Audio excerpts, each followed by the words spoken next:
Who is Lasantha Wickramasinhe? He is just another person. There are so many murders in everywhere. In the whole world there are murders. Why are you asking about Lasantha? Who is Lasantha?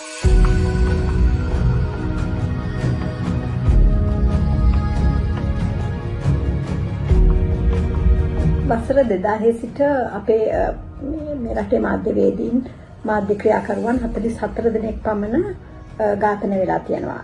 ඒක ඉතාමත්ම කේන්ද්‍රජනක ලැජ්ජා සහගත කරුණක්. ඒ කියන්නේ මේ 44 දෙනාව මැරුවේ කවුද?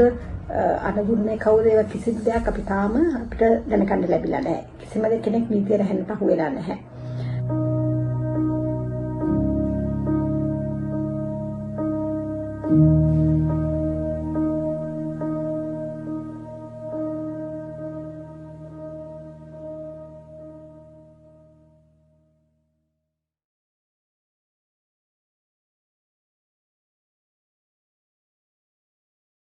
කළු ජනවාරි කියලා මේකට නම් කරේ ජනවාරි මාසෙක තමයි ජනමාධ්‍යකරුවන්ට බරපතල මර්ධනයන් සහ ඝාතනයන් එල්ල කෙරුණේ.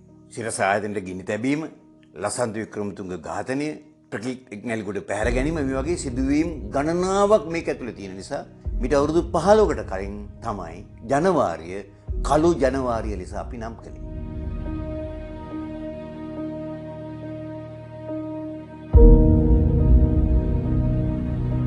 දීර්ඝ මාධ්‍ය මර්ධනය එක් කොටසක් තමයි මාබිම පුවත්පත තහනම් කිරීම සහ ඒ හිමිකරු අත්අඩංගුවට ගැනීම වගේ මේ වගේ විශාල දේවල් ගණනාවක් සිද්ධ වෙනවා. ඊළඟට ඊටාම කටුකම කාලය අපිට ලැබෙන්නේ ඊළාම් යුද්ධයේ අවසාන අවුරුද්දේ 2009 අවුරුද්දේ ජනවාරියේ සිට ලසන්ත වික්‍රමතුංග ඝාතනය, සිරස මාධ්‍ය ජාලයේ මැදිරි සංකීර්ණ බෝම්බ ගසා ගිනි තබා විනාශ කිරීම, ප්‍රගීත් එක්නැලිගොඩ පැහැර ගැනීම සහ මරා දැමීම, ලංකා නිවුස් කතෘ සඳරුවන් සේනාධිරගේ නිවසට ගිනි තැබීම.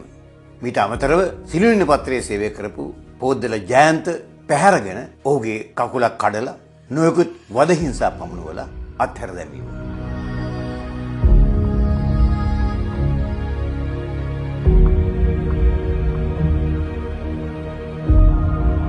ප්‍රගීත් යුක්තිය හොයාගෙන අවුරුදු 16ක් සම්පූර්ණ වෙනකම් ජනාධිපතිවරු 5 දෙනෙක් යටතේ වර්තමාන ජනාධිපති වෙනකොට ජනාධිපතිවරු 5 දෙනෙක් යටතේ ආණ්ඩුව වෙලා තියෙනවා.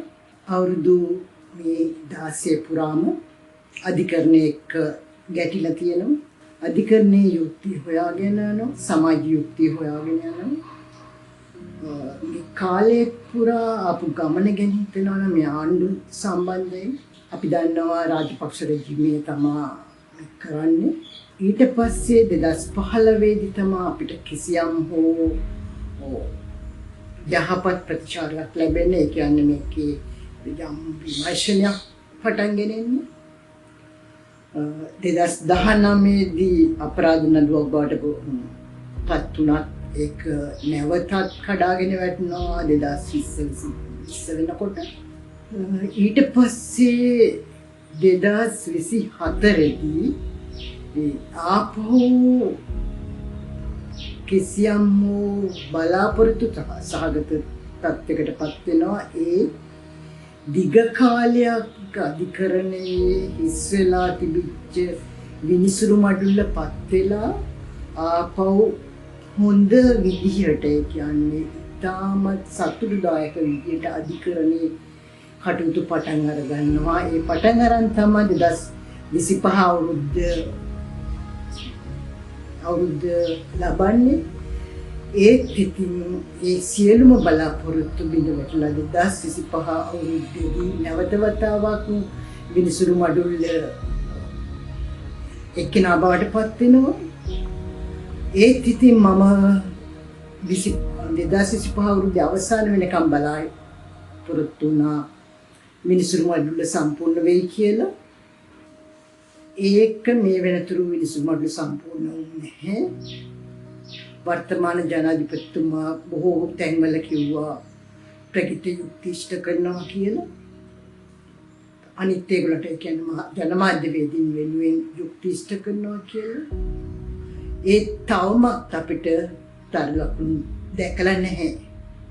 මොකද මම තරු ලකුණු කියන්නේ යුක්තිය ඉෂ්ට වෙන්න නම් ක්‍රමවේදයක් තියෙනවා.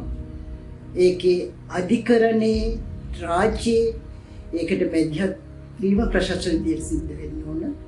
තවමත් ඒ ප්‍රශස්ත මැදිහත් වීම දකින්න නැහැ. ඉතින් අපිට තවමත් ජනවාරිය කලින් කවදා හරි දවසක මේ මාධ්‍යවේදීන්ට යුක්ති ඉෂ්ට වෙච්ච දාට තමයි ජනවාරිය සුදු වෙන්නේ. වර්තමාන ජනාධිපතිවරයා ඒ ජනවාරිය යහපත් ජනවාරියක් බවට පත් කරයි කියලා යුක්ති ඉෂ්ට කරලා යහපත් ජනවාරියක් බවට පත් කරයි කියලා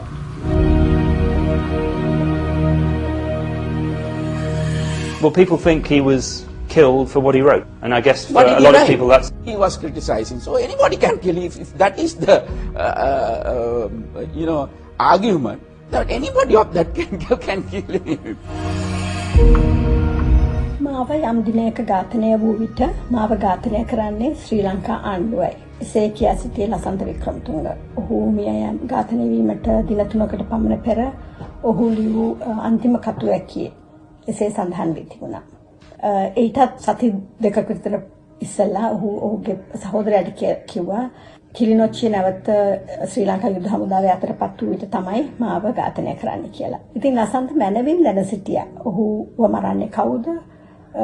කොයි වගේ කාලයකද ඔහුව මරන්නේ කියලා ඔහු මැනවින් දැන සිටියා. ඒත් අවාසනාවකට වගේ ඒ ප්‍රකාශයන් කළා වසර 17ක් ගෙවිලා ගිහිල්ලත් තවම අපිට අධිකරණයක් මාර්ගයෙන් කිසිම තොරතුරක් නැහැ ඔහුගේ ඝාතකයන් ගැන. ඒ කියන්නේ එදා ඒ කළු ජනවාරියේ 8 වෙනිදා 2009 ඔහුගේ වාහනේ පිටිපස්ස ලුහු බඳපු ඒ මැරයන් ගැන. මැරයන් කවුද?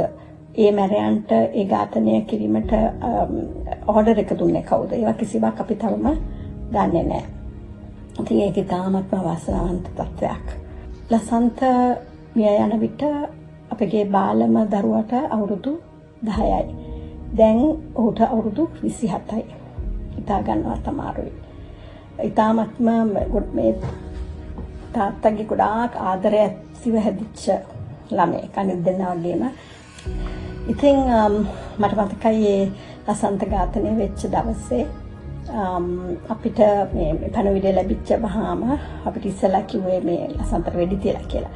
වහාම අපි ලංකාව බලා පිටත් වුණා. එතකොට එයාපෝට් එකේ ඉන්න වෙලාවේ ආදේශ අපේ ඒ පොඩි දරුවා මේ එයාට ඇත්තට තේරුමක් තිබෙන්නේ නැහැ. එයා ඒ දුව සෙල්ලම් කර හිටියා. හිටපු ගමන් මම ළඟට දුවගෙන ඇවිල්ලා ඇහුවා අම්මේ දැන් අපි ස්පිතාලෙට ගියාම තාත්ති මගෙන් 100 කිසස් ඉල්ලයි නේද කියලා.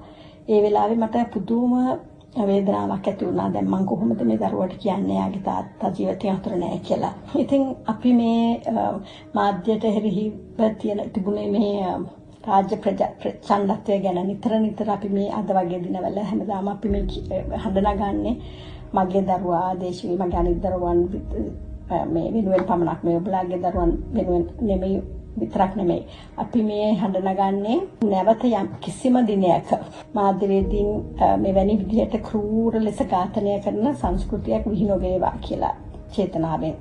ඒ වගේම අනාගතයේ දරුවන්ට අභීතව තම මාධ්‍ය කෘත්‍ය කරගෙන යන දෙමාපියන්ට ඒකලගේ දෙමාපියන්ව හිමි නොවේවා කියන ඒ චේතනාවක් ඇතුව. ලසන්ත වික්‍රමතුංග සහ ප්‍රගීත් එක්නැලිගොඩ කියන්නේ බරපතල විදියට එක්සත් ජාතික පක්ෂය වෙනුවෙන් ජනමාධ්‍ය ඉදිරියට දෙන්නේ. ඒ දෙන්නම විශ්වාස කරා රනිල් වික්‍රමසිංහ මේ රටේ ජනාධිපති කළා මේ රටේ වඩා ලිබරල් ධනවත් රාජ්‍යයක් හදාගන්න පුළුවන් කියලා. නමුත් 2015 සිට 2019 දක්වා රනිල් වික්‍රමසිංහ අගමැති තනතුරු දැරුවා තමන්ගේ මිත්‍රයන්ට තමන්ගේ අනුග්‍රහයක ජනමාධ්‍යකරුවන්ට සිදු වූ දේ ගැන හරියාකාර පරීක්ෂණ තිබෙන්නේ නැහැ අවසන් වෙන්නේ. එහෙනම් අවුරුද්දක් ගියාන් පස්සේ ලසන්තගේ ඝාතනය ගැන කරුණු නැහැ. ඒත් අපි දන්නවා කාටද ඇඟිල්ල දික් කරන්න ඕනේ කියලා. ඒ වගේ මේ ලේ දැවිලා තියෙන්නේ අත්වල කියලා මට කනගාටුවෙන් හරි මෙතන ප්‍රකාශ කරන්න සිදුවෙනවා. ලසන්ත වික්‍රමතුංග ඝාතනය කළේ ඇයි කියලා අපි හැමෝම දන්න කාරණයක්. ඔහු හෙළිදරව් කර මිග් 27 ගනුදෙනුව නිසා තමයි ඇත්තටම ඔවුන්ට ජීවිතයෙන් වන්දි ගෙවන්න සිද්ධ වුණේ. ඒ ගනුදෙනුවේ ප්‍රමාණය ලංකාවෙන් රටට අහිමි වෙච්ච මුදල ඩොලර් මිලියන 8.5ක් මේ මාධ්‍ය කරුවන් මේ රටට මේ කාමයේ මූල්‍ය වංචාවල් හෙළිදරව් කළේ ඒ කිසි කෙනෙක්ගේ ගෙදර වැටමයි ප්‍රශ්නයක් නිසා පෞද්ගලික කාරණයක් හේතු කොටගෙන නෙමෙයි. හැබැයි ඔවුන්ට ඒ හෙළිදරව් කිරීම නිසාම ජීවිත වලින් වන්දි ගෙවන්න සිද්ධ වුණා. පැහැර ගැනීම් වලට ලක් වෙලා අද වෙනකොටත් පැහැර ගැනීම් වලට සහ දරුණු වදහිංසාවන්ට ලක් වෙලා අද දවස වෙනකොටත් ඒ අය කොහේ හරි තලක ඉඳගෙන ශාරීරික හා මානසිකව වද වේදනා විඳින විඳිතයන් බවට පත් වෙලා තියෙනවා. යහපාලන රජය ආපු වෙලාවේ මම ලංකාවට 2015 ඇවිල්ලා නැවත අපරාධ පරීක්ෂණ දෙපාර්තමේන්තුවට පැමිණිලි කළා. ඊට පෙර සියලුම වරින් වර පොලිස් මූලස්ථානයට පොලිසියේ විවිධ නිලධාරීන්ට ලියුම් ලියලා ඉල්ලීම් කරා මගේ විමර්ශනය සිද්ධ කරන්න කියලා. එක් අවස්ථාවක කොළඹ අපරාධ කොට්ටාසය එහි නියෝජ්‍ය පොලිස්පතිවරයෙකුට මම ලිඛිත ඉල්ලීමක් කළ වෙලාවේ ඔහු මට උත්තරයක් එවලා තිබුණා. ඔබ පැහැරගත් සුදුවෑන් රටේ අංකය මාවිත වන්න කියලා. අඩුම වශයෙන් ඒ විද්‍යුත් ලිපිය සඳහන් වුණේ නැහැ. ඔබ පැහැරගත් සුදුවෑන් රටේ අංකය දන්නවා නම් මාවිත දැනුම් දෙන්න කියලා. සුදුවෑන් රටයක් ඇවිල්ලා මිනිස්සේ පැහැරගෙන ගිහිල්ලා වදහිංසා කරනකොට අංකයක් නිත්‍ය අංකයක් එක්කේ කියලාවත් අඩු ගහනේ නිලධාරියාට දැනුමක් තිබුණාද කියලා මම හරිම හාස්‍යජනක උත්තරයක් එයාට ලියලා ඇරියා. එහෙම තමයි දිගින් දිගටම මේ විමර්ශන ඉදිරියට යන්නේ මේ හැම ඝාතනයක්ම හැම අපරාධයක්ම සම්බන්ධ වෙන්නේ. මේ රජයේ පැමිණි පසුත් මම නැවත ලංකාවට ඇවිල්ලා නැවත අපරාධ පරීක්ෂණ දෙපාර්තමේන්තුවට පැමිණිලි කරා. දැනටත් අවුරුද්දකට වැඩි කාලයක් ගත වෙලා තියෙනවා. මම දන්නේ නැහැ මේ විමර්ශන කටයුතු කොයි ආකාරයෙන් ඉදිරියට ගමන් කරනවද කියලා. මේ කළු ජනවාරියේ මට කියන්න තියෙන්නේ මිනිහෙකුට වදහිංසාවලට ලක් වෙලා දරුණු ශාරීරික වද වේදනා විඳින ඉන්න පුද්ගලයෙකුට විශේෂයෙන්ම මට කියන්න වෙන්නේ ඒ පුද්ගලයා කවුරුණත් මම ඇතුළු ඔහුට පේන්නේ ඉන්නවා නම් ඔහුට කළ අපරාධය කරපු අපරාධකරුවෝ යහතින් ඉන්නවා කියලා දකිනවනම්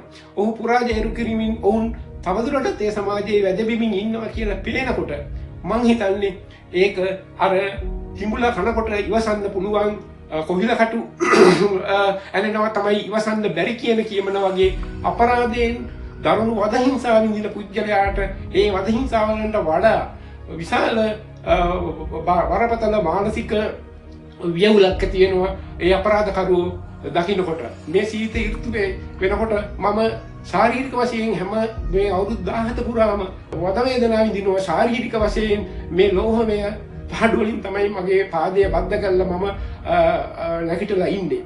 එතකොට මට ඒ ශාරීරික වදහිංසාවලට වඩා මට නිරන්තරයෙන්ම ආවර්ජනය වෙනවා මහා රාත්‍රියේ එදා ඒ මොහොතේ මාව මේ මොහොතේ මරාදායි කියලා ඇතිවෙච්ච මහා බිය. ඒ සුදුවෑන් රටේ වදකාගාරයේ මට වදහිංසා දෙනකොට මම කෑ ගැහුවේ මාව මරන්න එපා මට දරුවෙක් ඉන්නවා කියලා. මට කියන්න පුළුවන් මම ඒ වෙලාවේ කෑ ගැහුවේ මාධ්‍ය නිදහස මාධ්‍ය කරන්නේ නිසා ඒක කරන්න මට මේ මාව මරන්න එපා කියලා. ඒක එහෙම කියනවා නම් ඒක සම්පූර්ණ බොරුවක්. අවසානයේ මේ මොහොතේ මේ නිමේෂයේදී මරාදමයි කියන බය භීතිය ඔළුවට ආවහම අවසානයේ අපි යනවා පෞද්ගලිකත්වයට. ඒක තමයි ඇත්ත. මම කියන්නේ ඒකයි මේ දරුණු අපරාධකරුවන්ට මේ ලැබිලා තියෙන දණ්ඩ මුක්තිය අවසන් කරන්න මේ දණ්ඩ මුක්තිය තියෙන තාක්කල් මේ අපරාධ කවදාවත් ඔය සමාජයෙන් අයින් කරන්න බෑ. අපි අපේ වැටම මේ ප්‍රශ්න එක්ක නෙමෙයි ගිහිල්ලා නෙමෙයි මේ අපරාධ වලට අපි ගොදුරු වෙලා තියෙන්නේ. ඔය රටේ යහපැවැත්ම වෙනුවෙන් පෑන හසුරවන්න ගිහිල්ලා මම සිළුමිණ පුවත්පතේ මේ කාරණේ කරගෙන ඉන්න වෙලාවේ කරුණාදාස සූර්යාරච්චි කියන කතුවරේ ඇවිල්ලා මට දැනුම් දුන්න මේ අපරාධ මේ රටේ රාජ්‍ය ආයතනවල මූල්‍ය වංචා ලියන්න එපා. රජය යුද්ධයකට යනවා ඒ නිසා රාජ්‍ය ආයතන අපහසුතාවයට පත් කරන්න බෑ කියලා. මම ඔහුත් එක්ක දිගින් දිගටම ගැටුම් ඇති කරගත්තා. ඊට පස්සේ මාව නැවැත්තුවේ ලේකවුස් ආයතනයේ මිහිර පත්තරයට මාරු කරලා දාලා. මට ඊට පස්සේ සිද්ධ වුණා මේ මාධ්‍යයට කරපු ඒ අවහිරතාව මට විතර